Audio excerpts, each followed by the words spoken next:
Good morning, happy Saturday. Gee, how time flies. But I don't mean that in a way that you're probably thinking. I mean, gee, how time in general flies. How time can pass, and at times I don't realize how much time has passed and how much change has occurred during this time. At times I hear, oh yeah, bro, show me the pictures of your two Pontiac. Show me the picture of your Ford. What I have now is nothing unique, nothing special. I don't need to show it off. And I think maybe some old habits die hard. You know, in my day, I was born in 1962, so I didn't come into the scene until the later 70s and then through the 80s into the early 90s, and then my life went in another direction in the military for 20 years. And when I think back to those times, how it was with the guys around here, even up in New England, Dragway down to Englishtown, nobody was running around with one of these. You could take a picture, you could shoot a video. Back then you needed to own a camera. You needed to own a movie camera. Not many people had those. We didn't have those. I never owned a camera until later on, later in the 90s. I got a camera and I got a VHS palm recorder. Taught the wife how to use it, and it was only for the fact that now I was gone a lot. I missed holidays. I missed our daughter's birthdays. And she would take pictures and shoot video of things, so when I'd come home or leave, I'd be able to see what I missed, you know. That was the purpose for it. Not once was I taking pictures of my car or even taking pictures of the house. What for? What for? Me and all my friends and all the guys at Industrial Park, not once was anybody there with a camera. Or a Super 8, you know, movie camera shoot.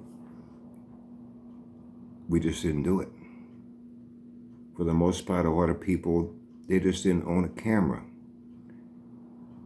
And I recall one time when I was younger, a family wedding came up. My mother went to CVS. I think it was CVS. I don't know if they still have them today. They bought one of those little disposable cameras in a box, like a Kodak with a built-in flash. You take like 12 pictures, click, click, click, click, click. You take it back. They take the film out, develop it, and it gets thrown away. A camera in a little cardboard box. And I see people with those occasions, even at weddings and functions. People there were not, there was a wedding photographer. You didn't see all kinds of people there, you know, taking pictures. A few people, I'd say, you know, maybe the bride and groom's parents, things like that, for their own personal, you know, collection. But people didn't run around with cameras. People didn't even own cameras. It didn't seem to be a necessity in life. When we worked on our cars and did things, even, you know, out racing, nobody had a camera out taking pictures. Just wasn't done. We didn't feel a need to show off what we had. I guess maybe that stuck with me to this day. I don't show off what I have. I don't feel a need to. You know, it's mine. I bought it. I paid for it. I got it legitimately legal. I like it. I enjoy them. I don't feel a need to put everything out on the internet. It's pretty common today. Facebook, YouTube here, Instagram. Everybody's got to show off their stuff, and I wonder why. I hear a lot of talk amongst people, you know. That era that I was heavily involved in with cars, it was a different era, but it was a different mentality, a different behavior with people. You didn't see a lot of guys running their mouth, oh yeah, I'm going to do it. We let our cars do the talking. Our cars did the talking. Today I see a lot of people do a lot of talking and their cars can't back it up. I see that. I saw what happened. I think maybe because we got the internet, Facebook, YouTube, Instagram, Snapchat.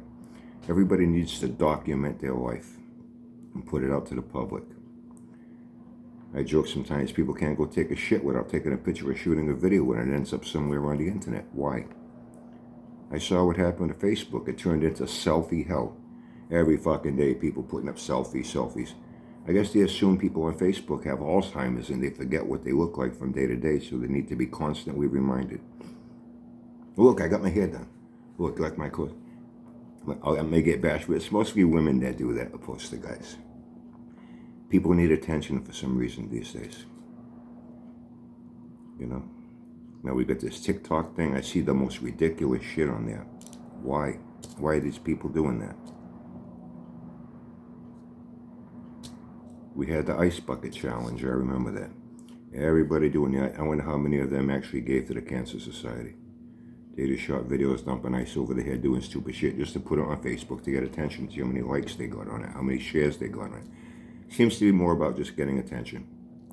And I wonder if we have basically an attention-starved society these days. I know we have an emotionally weak society these days.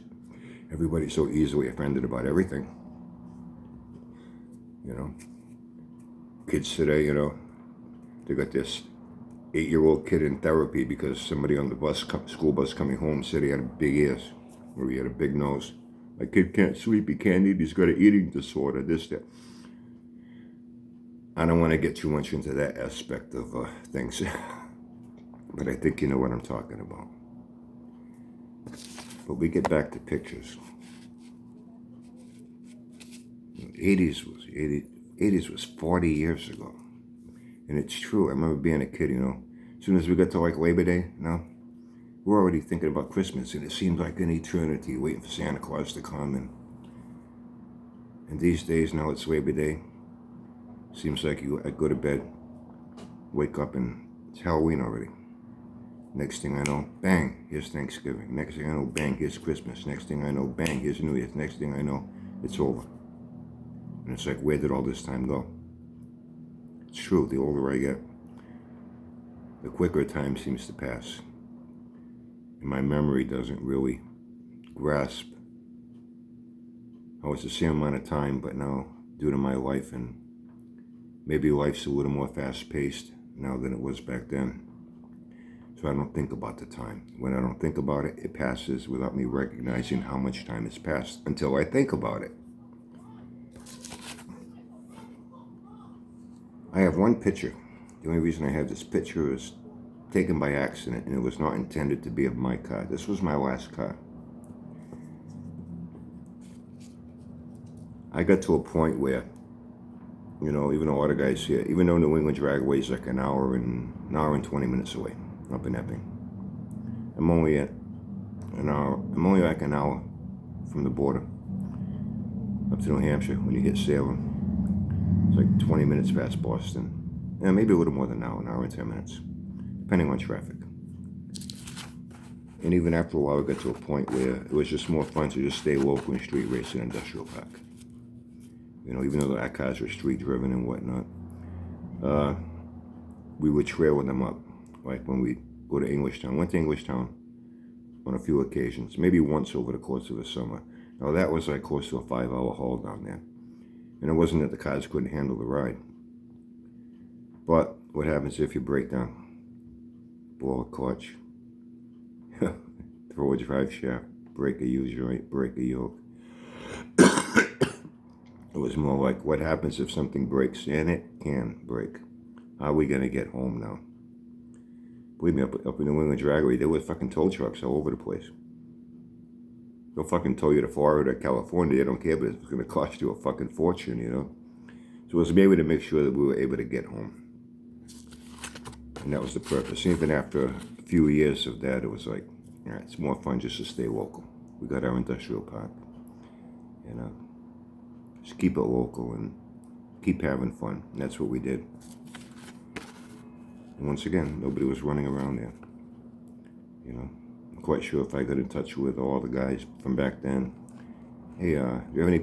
I'm quite sure they don't have any pictures either. We didn't own a camera. We didn't have a need to show off our cars. They were seen around town. We didn't need to show a picture of our car. People saw them because we drove them on the street. We'd be pulling a whole shot here or there. The cops, they'd go by and see, you know, us pulled over by a cop. A lot of times, you know, baggers, open headers, and slicks and things like that. They used to get us for illegal tires and unnecessary noise. that was pretty much it. After a while, as long as you weren't doing something outrageous, the cop would be like, hey, keep it down, you know. We had a pretty good rapport with the local cops here in the city. As long as you didn't do anything real stupid. You get away with a whole shot. Now, running it through the gears down Kushner Avenue on a Sunday afternoon with this traffic and people, and now you're really screaming it, now you got a problem. But if the light turned green, you just, walked off the clutch and brought the RPMs up and left 20, 30 feet of smoke, took your foot out of it, cops will leave you alone. And then I got to a point I was like, I just didn't want to be bothered anymore. A few of us did. But I still wanted something cool. And nowadays, a hot rod wasn't just about how quick it was, how fast it was. It was about how it looked. It had to look good. We didn't want 4 doors. We didn't want station wagons. We didn't want cars that were rusty and had body rot and were kind of beat up. Yeah, there were some. A hot rod had to not only run good, it had to look good. It had to have a good interior. You didn't want to get in it and a spring from a torn up seat was sticking in your ass and you had to put a blanket over the seat, and things like that. We wanted a nice car, inside and out and under the hood. That's what we wanted. That's about 80% of what you saw around on the street around here. And what we'd see at the track, Times have changed. I guess the mentality of car guys, what they wanted, has changed. We had guys that had their budget builds, and even then, they looked good. So they weren't a 9, 10, 11, 12 second car. Got it to a high 13, to a mid 13. It was good enough. And nobody really gave them a hard time. Oh, you only ran a 13.6. It's respectable. Some of us went a little further with our cars. I got one into high 11s, one Pontiac, my other Pontiac, my Ford, mid 12s, And different times of the year, we could pick up or lose 3 clicks just on atmospheric temperature changes, humidity, heat, density, the air quality. This time of year, fall's already moving in here. Woke up this morning, it was 47 degrees. We're only going to hit a high of 70 degrees today. Go to New England. 2 weeks ago, it was still 85, 86 during the day, and at night it was humid, and you have to put the air conditioner going to sleep comfortably,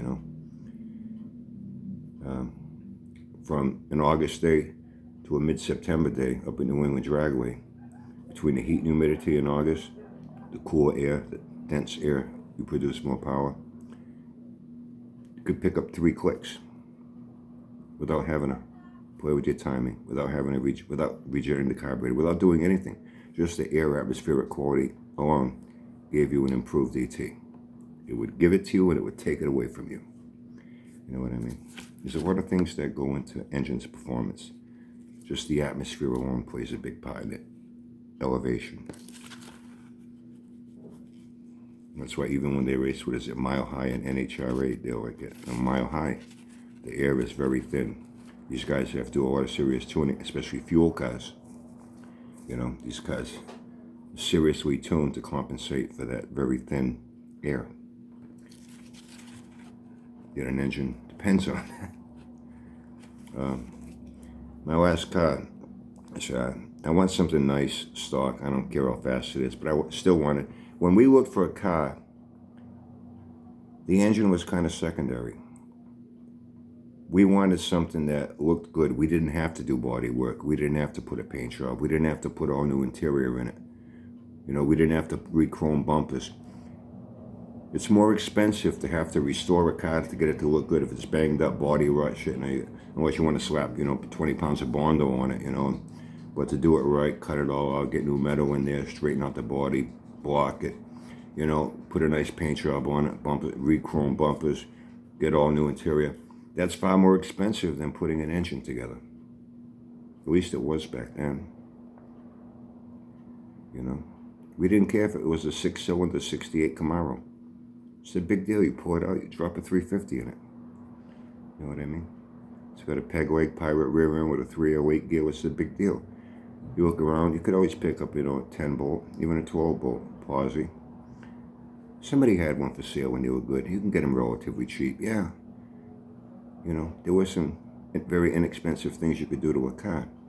A lot of guys, you'd find a wrecked Camaro, SS, Chevelle, Nova, whatever, or a wrecked Mark 1. That's how I got my SCJ 428 for my 70 Boss 302. The engine was beat. The engine was shit, but the car was beautiful. Both my Pontiac Firebirds. One was a HO 350. The other one was a regular 350. You know, but the bodies were great. Because these cars, they were like more adult owned. They were taken care of. Who gives a fuck about the engine? I can always pick up an engine, and due to my uncle being a big time Pontiac guy, I got my hands on a Super Duty 421, Super Duty 428, and I went through them. Only because of the fact that my good friend to this day, Ray Charles. Well, it's kind of funny, even that. I still have a lot of friends today that we go back to our teenage years, and we've been friends through all these years. I guess there must be a reason for it. His father owned Ray's Automotive. Machine shop, part supplier. And I got my heads done, got my blocks bored, honed, valve jobs, heads cut down, port matching, cranks reworked. I got everything done for free after hours because we were good friends, and I helped him out in other areas. And I just drop off the heads, drop off the block. I'd go by there at night, hang out. I even tried showing me how to do things. I had no intention of wanting to learn how to do machine work. I had the opportunity, I had no interest in it. But I knew how to assemble things, disassemble things, set up things, adjust things. That's where my interest lied. So I saved money on the labor and having to send an engine off to a shop here, do all the machine work, pay for it. Now you got to put it together for me and set it up and degree the cam and adjust the valves.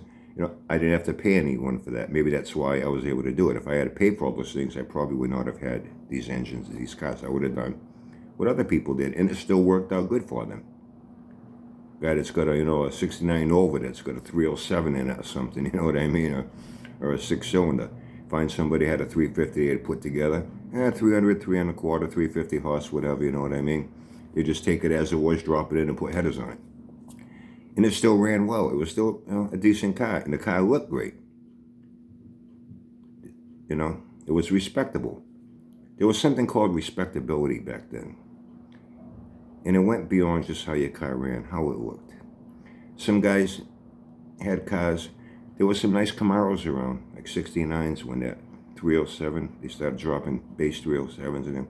There were Camaros running around with a regular 307. They just put headers on them, thrust mufflers, aluminum intake, Holley carb on it. They sound good, they ran a little better. Krieger SS's on it, nice paint job, and they were happy with it. When they went cruising, they could pull a whole smoke them up a little bit. Yeah, the cars weren't super quick, but they were still a nice car. They were respectable. Times have changed today. Today, people don't give a shit about how cars look. They're junk. Four doors, you didn't see many four-door cars around. You didn't see station wagons around. There was one guy. He had a Chevy Impala, like a 65 four-door. They called them doors galore. It wasn't very pretty to look at. He had a 396 in it, too. It ran okay. It ran good, but it wasn't considered a hot rod just for the fact that it was a Chevy Impala with 4 doors. That's how it was, I guess you had to live through that era. In my last car, I said, I'm all done. So I wanted something nice that looked good. I was concerned about looks. And I found a used. Guy was going through a divorce. And this car, he bought it new. It was several years old by the time I came around. And he only drove it in the summers, put away for the winter. Car was like new, inside and out. 79 C28. I'm going to show it to you in a second. Smoke heater just kicked on again. I'm going to have another half a cigarette. I'm still at that half a pack a day. My cold's doing better too.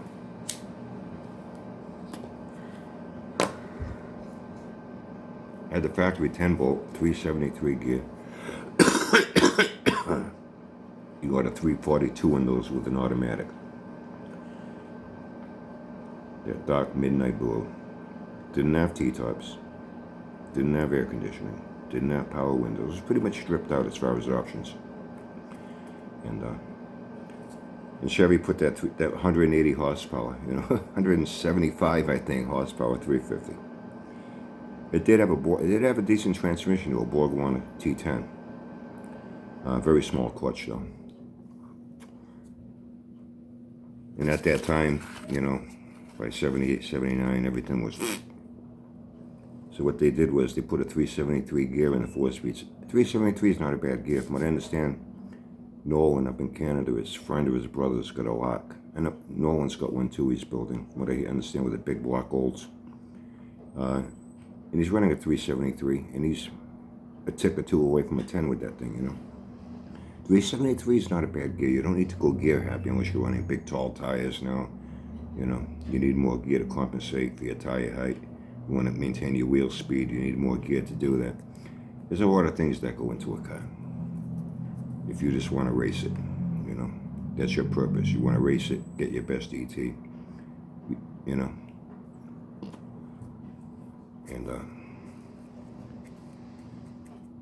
I heard about it, and I talked to the guy.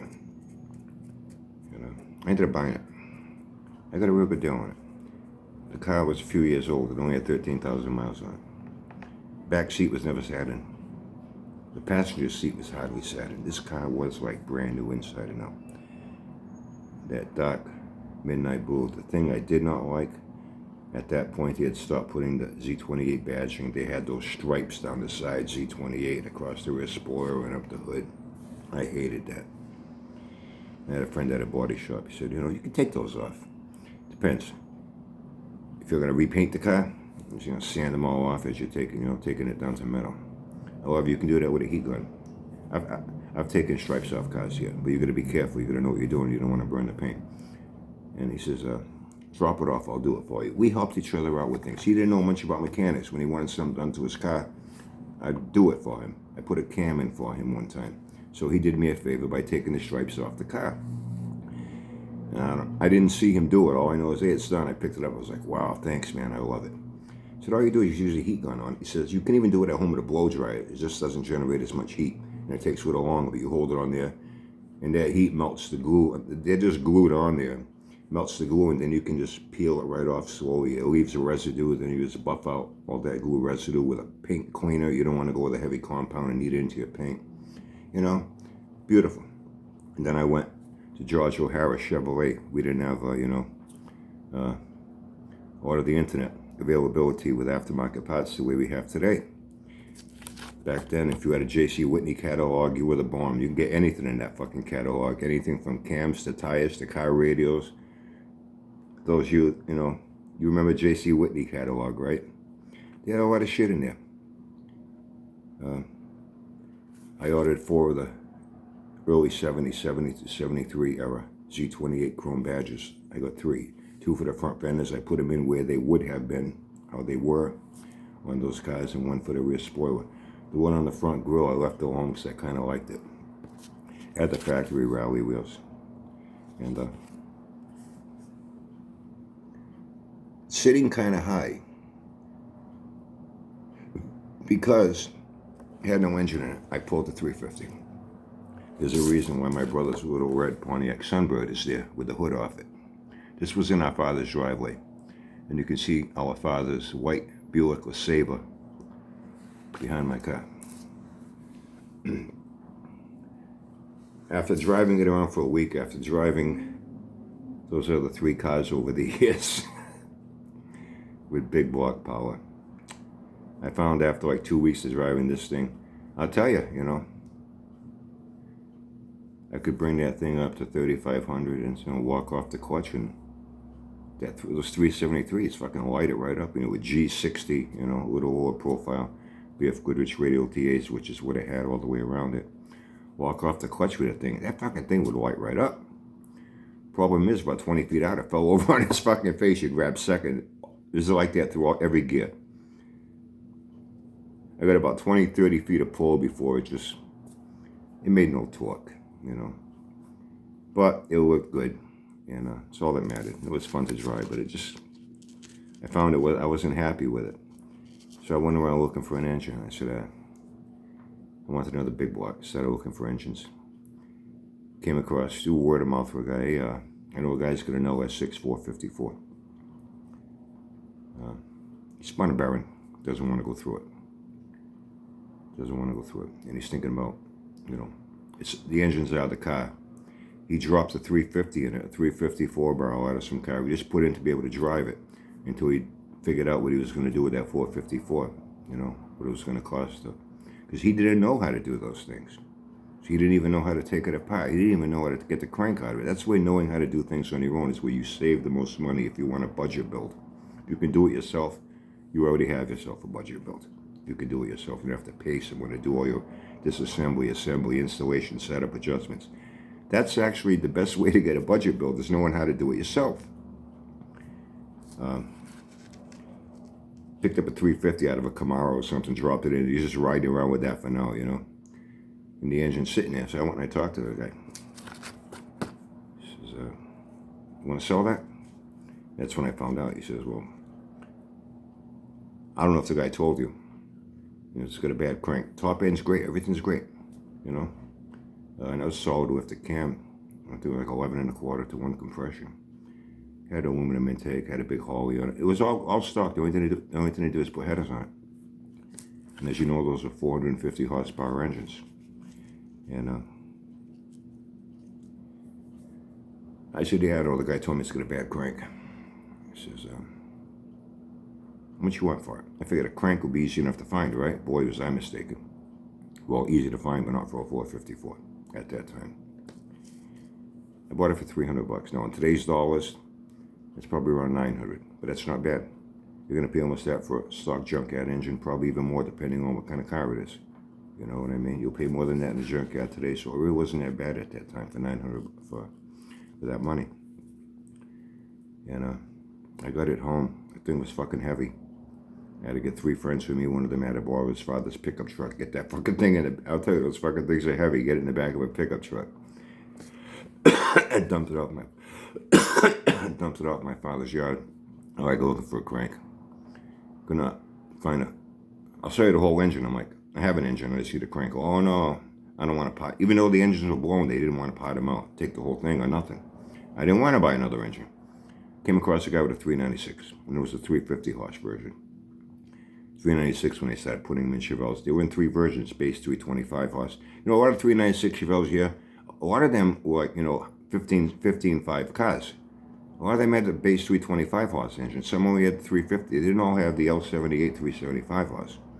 And even that they claimed was slightly underrated. It was closer to 400. But anyway, I found one out of 350 horse. And I got that for free. The engine was blown. And I was still going to buy it off. And I figured I'll offer him, $50 for it or something. Right? And even then, $50 in those days was like $200 today, The guy said, just take it.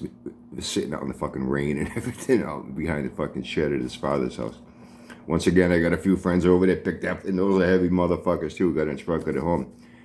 Sat it on the ground upside down, got the crank out. I'm looking at it like some water got in there, looked a little rusty and shit, no carb was on it, water was going right down the fucking, plenum of the intake, and, and he said he had trashed it, I think he had burnt valves and this and that and the other thing. A lot of top end, he said the bottom end was good. There wasn't no rod knock, no bearing, no spun bearings, nothing. He said he just trashed the top, wiped out the cam and lifters and shit like that, bent push rods. And I took a look at it after. Oh yeah, was he right? I don't know what he did to that fucking engine, but it was bad.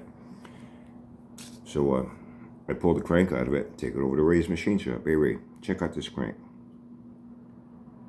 And after I bought it, once I looked at it and the way it looked, I was like, man, I don't think I should have bought this thing, right? Oh no, there's nothing wrong with that. I can freshen that up for you. Leave it here. I'll let you know when it's done. I was there for about a week because he was busy doing customer work and shit with his father. But this thing looks like fucking brand new when I got it back. Put it in. That stroked it down to became a 427. Left everything alone, got it in. I didn't even put headers on it. I left stock manifolds on it. And I tooled around with that. And at this time, I had pulled that 350 out. That's why the front end was sitting high. Now, my brother's little Pontiac Sunbird, you see the hood sitting against the fireplace in our father's driveway. That had that little Iron Duke Ford manual. I'm going to run real long on this, but don't worry. I'm not going to ask you when I start this video. If you don't like a long video, at least watch 30 seconds of it so I can get paid the way Sanford said, you know. I don't care about getting paid.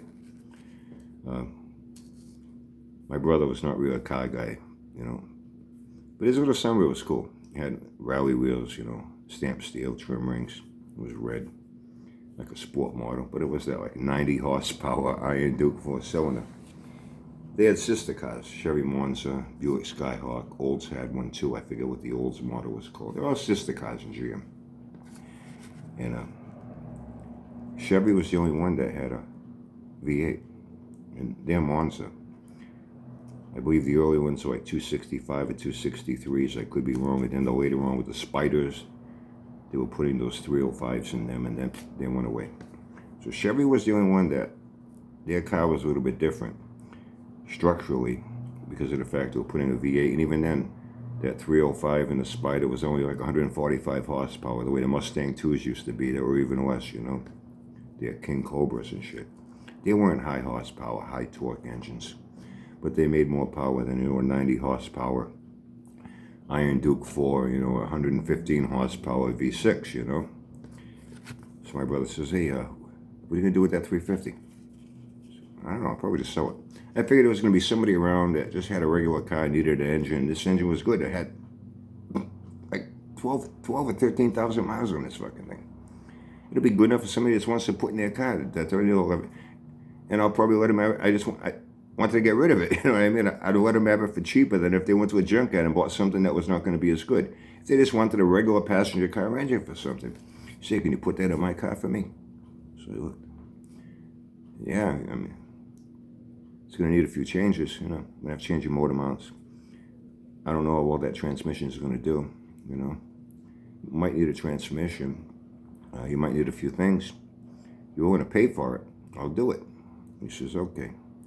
Then he says, hey, can you do a little something to it? You know, I said, can you put a cam in it? Can you put an intake? Can you put a carb? Can you do this? I said, Kevin, that's my brother. I got 3 Kevins. Kevin that I'm sharing this channel with. My friend Kevin, in fact, he popped up in one of my videos the other day down in the slow over in Delaware. We go back about 15 years. And my brother's name is Kevin.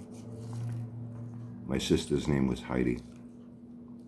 We're all 5 years apart. I'm the oldest. 5 years older than my brother. 10 years older than my sister. Do whatever you want. You pay for it. You're getting free labor. I'm not going to pay for your parts. You know? So before I put that in his car, I put a crane cam in it for him. Nothing outrageous. A fireball. Hydraulic lifter. Like 270 duration, 275 duration. A little bit of decent lift. A lot better than what was in it. I did pull the heads. I looked around. I knew somebody that had a 327 he was potting out. It had those 198 heads on it. I got the heads for cheap for him. Got those heads in it. Picked up an aluminum Edelbrock Performer intake, low riser, dual plane. Holly 650, spread bore, vacuum secondary. You know, it was not going to be any street beast, but it was going to be a lot better than, even just the way it was, putting that 180 horsepower in his Sunbird, it was going to be like night and day. But he wanted more. I even tried to talk him out of it. Kevin, you really don't need that. Your car's small, it's why you really don't need that, you know. And I ended up putting a turbo 350 in it. All stock, no converter, no shift kit, no nothing. You know, the rear end, it had a 323 gear in it. That's what they put in his car. Had a 323 gear, peg leg, 10 bolt, good enough. You know what I mean? And that's what ended up in his little red Sunbird. And his friend, his mother had a camera, like a Kodak Instamatic, and I guess he, one day, hey Brian, I got a picture of your car. I'm like, yeah. My friend came by the other day. I was showing him my car, and he was taking all kinds of pictures and stuff. And he took a picture of my car from the back, and you can see your car in it. And that's how I got this picture. That's how I got this picture. The only problem I had with that engine, because of the steering box, and with a V8, the manifolds were different. On the right side was your regular cash, you know. On the driver's side, they were pretty much identical. I saw a Mopars on there, exhaust manifolds. I said they were all coming down. It went up and it ran along the bottom side of the valve cover and then dumped out in the back.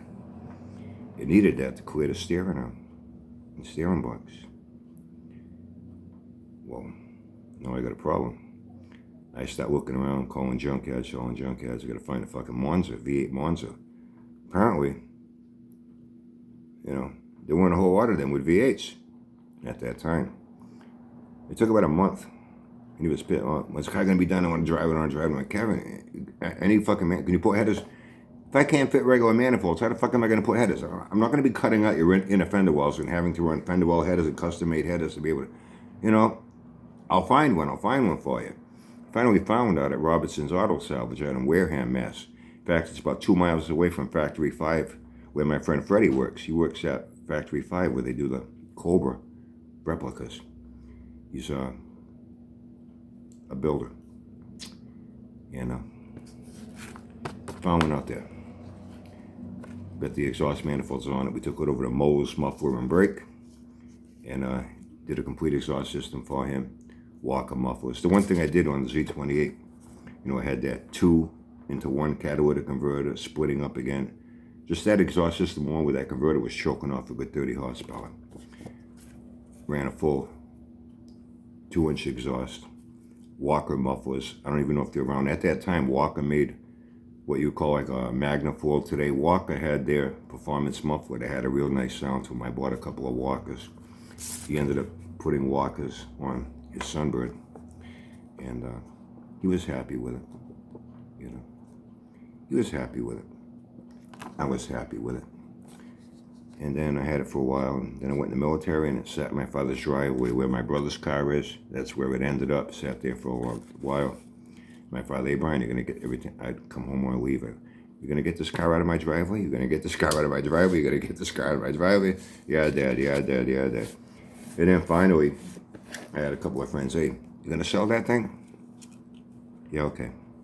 It ran well. It was a close ratio.